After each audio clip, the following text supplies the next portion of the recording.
প্রচণ্ড বাতাস কিন্তু এই মুহূর্তে বইছে।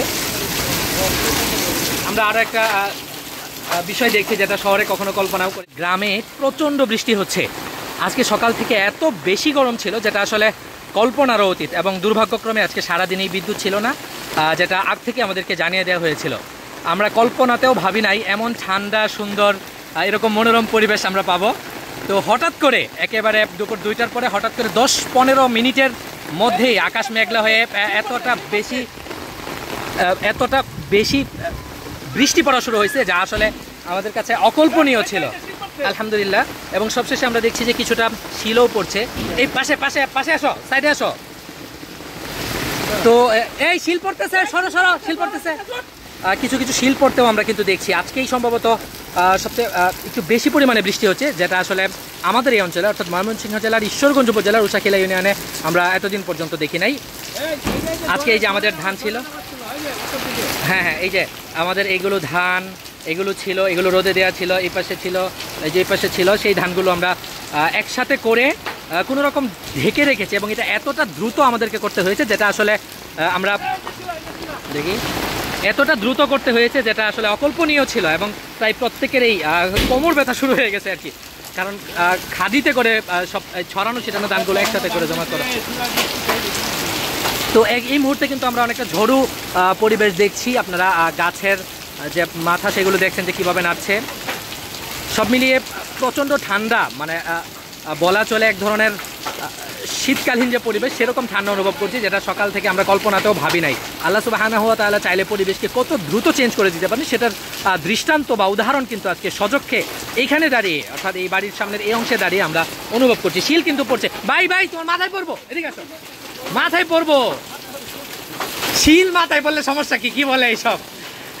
আজকে কি ভাবছিলা এমন ঠান্ডা, এমন মানে একদম ঠান্ডা পরিবেশ পাবা? শরীরে কিন্তু পড়তেছে। এই যে শিল পড়তেছে, আমরা কাছ থেকে একটু বেশি পরিমাণে শিল পড়ছে, আমরা একটু নিরাপদ দূরত্বে সরে যাওয়ার চেষ্টা করছি। এই শিলার মধ্যেও গ্রামের ছেলেরা কতটা চঞ্চল, তারা কিন্তু শিলা কুড়াচ্ছে। আপনারা দেখেন, যদিও এটা ভয়ানক একটা সিদ্ধান্ত। আমরা আরও একটা বিষয় দেখছি যেটা শহরে কখনো কল্পনাও করি না। আমরা দেখছি যে খাবারের জন্য যে গরুটাকে একদম মাঠে দেওয়া ছিল সেটাকে কিন্তু খুব দ্রুত পরিসরে নিয়ে আসা হয়েছে। সব মিলে এই ভাই ভাই, সাইডে আসো, সাইডে আসো, এখান থেকে পড়বো শিল তোমার মাথায়। তো এই ধরনের হঠাৎ আসা বৃষ্টিগুলো বেশিরভাগ ক্ষেত্রে আল্লাহ সুবহানাহু ওয়া তাআলার পক্ষ থেকে বিশেষ রহমত স্বরূপ থাকে। বাকি কখনো কখনো আমাদের অন্যায়ের কারণে, আমাদের খারাপ কাজের কারণে সেগুলো আযাব হিসাবেও আসে। শিলাবৃষ্টি হচ্ছে, এখনও ফসলি মাঠে কিন্তু বেশ কিছু ফসল রয়েছে আমরা দেখছি, যেটা আসলে সবশেষে কি হয় আল্লাহ ভালো জানে। আমরা চাই এটার মাত্রাটা খুব বেশি না হোক, যেন আমাদের ক্ষতির কারণ হয়। শিলাবৃষ্টি কিন্তু হচ্ছে, আপনাদেরকে একটু কাছ থেকে আমি দেখাতে চেষ্টা করছি। আপনারা দেখছেন যে শিলা পড়ছে, শিলা কিন্তু পড়ছে, যেটা আসলে একটু ভয়ানক। আমরা আল্লাহর কাছে দোয়া করি আল্লাহুম্মা সাইয়্যিবান নাফিআন, এবং বৃষ্টির সময়ের যে দোয়াটা আল্লাহুম্মা সাইয়্যিবান নাফিআন, সেটা আসলে আমরা একটু পড়ার চেষ্টা করি। হ্যাঁ, আচ্ছা, আমি এই মুহূর্তে দেখছি যে আমাদের একটা মুরগি যেটা দাঁড়িয়ে রয়েছে সেটাকে আনার চেষ্টা করব, উদ্ধারের এক ধরনের চেষ্টা। হ্যাঁ, একটু বেশি শিলা পড়তেছে ভাই, বড় শিলা পড়তেছে, তুমি জানো না? এই যে শিলা পড়ছে ভাই, এই জায়গা শিলা পড়ছে। তুমি সাইড হও, তুমি পিয়ার নিচে আসো। আমি একেবারে আমাদের যে টিনের ঘরের চালার যে সাইডের অংশ সেখানে রয়েছি, যেন শিলাগুলো চাপো চাপো চাপো চাপো চাপো।